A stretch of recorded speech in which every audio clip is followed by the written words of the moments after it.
ప్రియమైన దేవుని బిడ్డలారా, ప్రభు అయిన యేసయ్య నామములో ఈ ఉదయకాల సమయంలో మీకు వందనాలండి.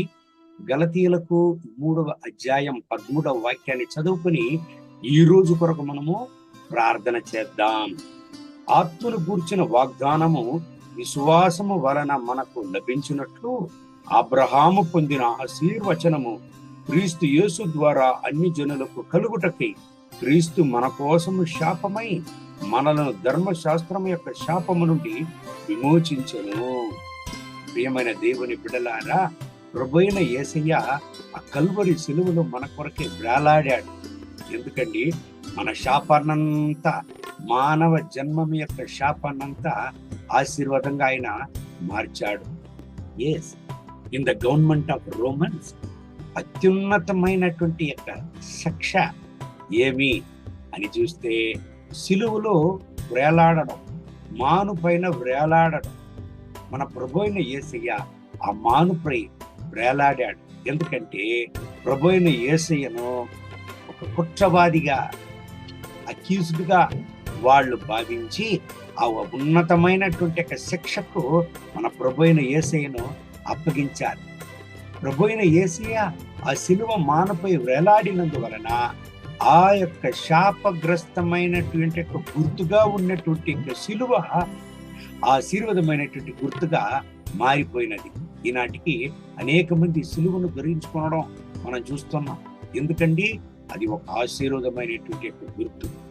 అవునండి, ప్రియమైన దేవుని బిడ్డలారా, మత్తయి రాసిన సువార్త 5వ అధ్యాయం 4వ వాక్యాన్ని చదివినట్లయితే, దుఃఖపడువారు ధన్యులన్నాడు దేవుడు. ఈ లోకం దుఃఖపడే వారిని గురించి శాపగ్రస్తులు, ఏ కాలంలో వీళ్ళు, ఏ జన్మంలో వీళ్ళు ఏ పాపం చేశారో కానీ ఇటువంటి దుఃఖం వీళ్ళకున్నదని ఈ లోకపు యొక్క ప్రజలు అంటారు. కానీ ప్రభువైన యేసయ్య అన్నాడు, దుఃఖపడు వారు ధన్యులు అని. మత్తయి రాసిన సువార్త 11వ అధ్యాయం 28వ వాక్యంలో, ప్రయాసపడి భారము మోచుకున్న సమస్త జనులారా, మీరందరూ నా యొద్దకు రండి, నేను మీకు విశ్రాంతి కలుగజేస్తానన్నాడు దేవుడు. ఈ లోకంలో మంచోళ్లను మాత్రమే సెలెక్ట్ చేస్తుంది. ఈ లోకపు ప్రజలు మంచోళ్ళుగా ఉండే వాళ్ళను మాత్రమే సెలెక్ట్ చేస్తుంది, ఆశీర్వాదంగా ఉండే వాళ్ళను మాత్రమే సెలెక్ట్ చేస్తుంది. కానీ ప్రభువైన యేసయ్య శాపగ్రస్తులను, పాపులను, దుఃఖంతో ఉండేవాళ్ళను, వేదనతో ఉండేవాళ్ళను సెలెక్ట్ చేసుకొని వాళ్ళ దుఃఖాన్ని సంతోషంగా మార్చాడు. ఎందుకండి, ఆ ప్రభువైన యేసయ్య అందుకే ఈ భూలోకానికి వచ్చినది.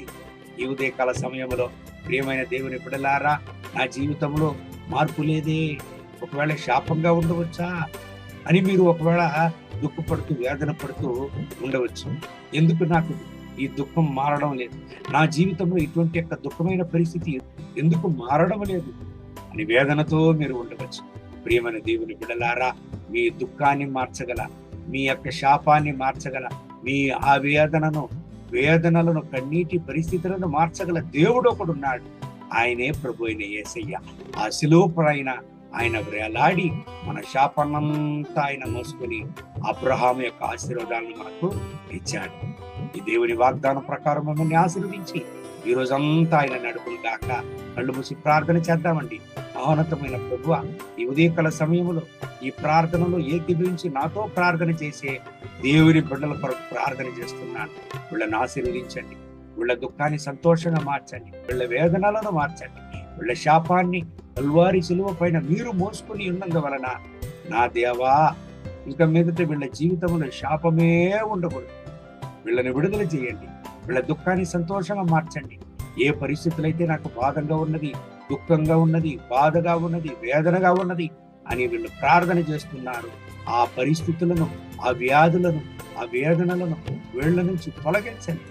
మహిమ, ఘనత, స్తుతి మీకే యేసయ్య నామములో వేడుకుంటున్నాం మా ప్రియ పరలోకపు తండ్రి. Amen, amen. God bless you. Have a good day.